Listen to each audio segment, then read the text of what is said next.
again, it goes back to humanism and man's inhumanity to man. I mean, this is just, as you noted, it's a continuation of an effort to maintain slavery or unequal rights or lack of access. How do we start being fair to people for being people? It's even worse than that. I actually started crying as I listened to the story because this is a political stunt. Hmm. He is debasing a human being for political reasons. Hmm.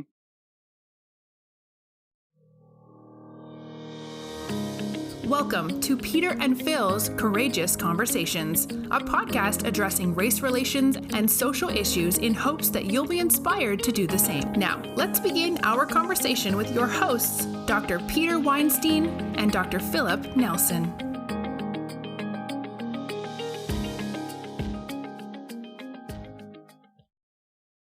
Welcome to Peter and Phil's Courageous Conversations podcast, a series of conversations about social justice and racial issues that began after the death of George Floyd. The name of this podcast is Hervis Rogers.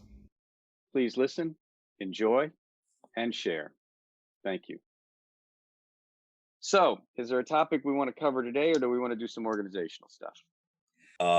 I don't know. First of all, I don't know if this is a topic or not, but the recent issues, the recent news on the fever around voter restrictions. Mm-hmm. You know, and did you see Rachel Maddow last night? No, I did not see Rachel. Well, I may have seen a part of Rachel last night. Every day is blurring right now. Well, I'm trying to figure out which state. So essentially, she was telling the story of the last election in Houston. So during the presidential election, the last person who voted in the state voted at 1:30 in the morning. His name was Hervis Rogers. Is he the one who just got arrested? Yes. Okay. Yes. And he got arrested because 25 years ago, he was arrested for burglary. He did his time, and in Texas, if you're convicted of a felony, part of your parole is that you can't vote. And he couldn't vote for 25 years. Now, that's a whole nother story about how we disenfranchise our citizens in the criminal system. This is part of the 13th Amendment. This is just another form of slavery, where we use the penal system, rob us of our constitutional rights, even after we've paid our debt to society, which reinforces the fact that the penal system isn't about rehabilitation. It's about vengeance and hatred and revenge, as if human beings are discardable. But more importantly, when you look at the demographics of the prison population, it's a simile of slavery. And the longer we can keep you in that system, the greater degree of slavery we can impose. So since he's been out of prison, he's been a model citizen. He has 2 jobs. He has to work 2 jobs in order to survive. And he went to vote after he got off his second job. He stood in line for 4 hours and didn't get through to vote until 1:30 in the morning. At the time that he voted, he was 2 or 3 months from that 25-year deadline. And any reasonable person would have thought this was a casual mistake. Now, the attorney general that arrested him has been indicted for serious crimes and is still out and playing attorney general. Tell me why this isn't white privilege. Or tell me why this isn't income privilege. And then he puts Jarvis in jail on a $100,000 bail. You can't make this shit up. I mean, it's just man. Again, it goes back to humanism and man's inhumanity to man. I mean, this is just as you noted, it's a continuation of an effort to maintain slavery or unequal rights or lack of access. How do we start being fair to people for being people? It's even worse than that. I actually started crying as I listened to the story because this is a political stunt. Hmm. He is debasing a human being for political reasons. Hmm. He cares so little about life that he's willing to imprison a man who may have voted a little too early according to the regulations and who has no wherewithal to run. He probably doesn't even have a passport and would probably have to physically walk out of Texas if he was going to leave Texas. And you're telling me that they can't keep tabs on him? He has to be imprisoned. And he has to show, the attorney general has to show that he's going to slap him so hard that he'll never do this, that nobody will ever get intimidated, will think about voting if they ever went to prison. Well, I mean, the law itself is a crime. I agree. Absolutely. I mean, wasn't it Florida that passed a law to allow prisoners, Ex-cons to vote. Yes. ex-cons to vote, and then it was reversed by the Supreme Court or something to that No, effect? they tried to reverse it, Okay, but the law stood. okay. But Jarvis is just another example of it's an AG attack on a black citizen in the same way that we've been dealing with it from a police standpoint and other ways. It's just another example of attacking people's human rights. Well, at the same time, and again to show the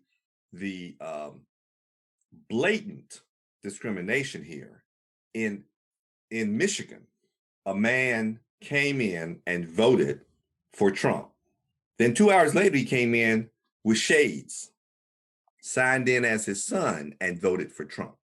They caught him. They took him to court. He got a slap on the wrist. He admitted that he did it. And then another guy, talk about dead people voting. Another guy came in and voted for his mother who was dead. He voted for Trump for himself, and then he voted for his mother. When they caught it and they sent him a letter saying, that we've invalidated your vote and we're going to prosecute you for illegal voting. He then responded, "My mother is still alive." So there was no mistake that he was trying to get away with voting twice. He's not in jail either. You can break into the Capitol and not be in jail. But if you vote 2 months before your parole is up, you're thrown in jail for $100,000 bail. Well, explain to me how he could actually vote if he wasn't registered to vote, and wouldn't there be a responsibility at the level of the voting commission to make sure that he is actually eligible to vote? Right. That's a very good point. If he was registered to vote, they should have caught him when he registered. Right. They should have said, "I'm sorry, but we can't register you." It's using an example probably as a threat or implied threat to everybody who is a person of color when it comes down to voting. This is nothing but voter intimidation. Yes. He is the example. But the callousness of the attorney general to use a human being this way. The interesting thing is that this has got to be not the only example. It's got to be one of a multitude of examples in other states where similar actions have taken place, but they just haven't surfaced yet. I mean, Rachel does a marvelous job of finding these cases and the examples and bringing them to the fore. Well, this isn't new. Right. The reason I'm so upset is because it reminds me of what used to be common in the Right. 60s, 50s and 60s. No, I recognize it's not new. And my comment is this is an example of a tip of the iceberg that's been going on for 50 years and that we ignore. If it doesn't become headline news, we ignore it. Exactly. And so I think it's important that Rachel does the research and brings these things to the fore, as do others. Only if we respond. Correct. And how do we respond? How do we make the changes? How do we make long lasting change to level the playing field? We have to hold our legislators accountable. Good luck. It has to be, well, I'm sorry. I Yeah. didn't mean that. No, I'm sorry, but you're right. But I didn't mean to interrupt, but you know how frustrating that is. Well, that's frustrating because we as individuals are not active. I'm sorry, politics is as dirty as it is. When it works well or when it works appropriately, it is a game of conscience. And conscience can't be expressed in legislation if it is not expressed verbally. So if we're angry about a legislature that's passing an unjust law, then we should force the conversation about the people who voted for that law. I fully agree. In the same way that we've got, we know which legislatures vote for or against small business regulations or whatever the case may be. We should have a list of the legislators who vote on a racial bias. Yes. What we should do is have a record of how our legislators vote. There is a record. We should know it.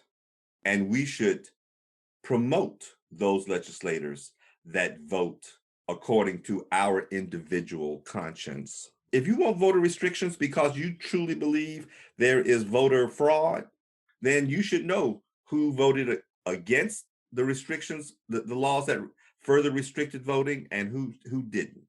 Right? Doesn't the ACLU or the NAACP keep track of these sorts of things? And somebody's got to have the information. That's right. And we need to figure that out. And I think we need to publicize track records. I'm not going after everybody who votes counter to my opinion, but I am going to go after those people who have a track record of penal behavior in their voting. But we don't talk about that. We say the law that, Georgia has passed this law, and Texas has passed this draconian, and Arizona. We need to be more granular. Well, it's interesting. The state political bodies that direct who's going to run and the support know exactly how people vote, and they use that against them or for them when it comes down to politicking. But usually that information doesn't come out until 3 weeks before voting. Yeah, we don't even know how many people are actually sitting in the Senate voting when they are supposed to be there voting. I mean, we don't have an attendance record on a lot of this stuff that so there is an attendance record. We just don't know what it is. We've never, and we haven't effectively disseminated that information. Every time there's a major vote, we should have a watch list. Yeah. And pummel people with the information. So after a while they realize, okay, that's not my friend. Well, and I think it was either Rachel or the person just before him was talking about Toyota. Oh yeah. Same thing. We seem to be more aware of the companies that have made large contributions, but we really need to take a look at the ultimate outcome of those contributions and the people and how they voted as a result of those contributions. Well, I think that what happens is that as individual citizens, we get lost in the morass of legislation and politics, et cetera. And we've forgotten for instance, you and I are now in California. We aren't going to have any impact in Texas unless we send money there. And we don't send money because we aren't quite sure what they're going to use it for, right? I want to help Rogers with his $100,000 bail. I hate having to pay bail, but I'd rather see him free while he's being pestered by a criminal attorney general. But we need to return to local activism, because even here in California, there are bills to restrict voting. We don't think they have a chance a chance in hell to pass. But who put those bills forward?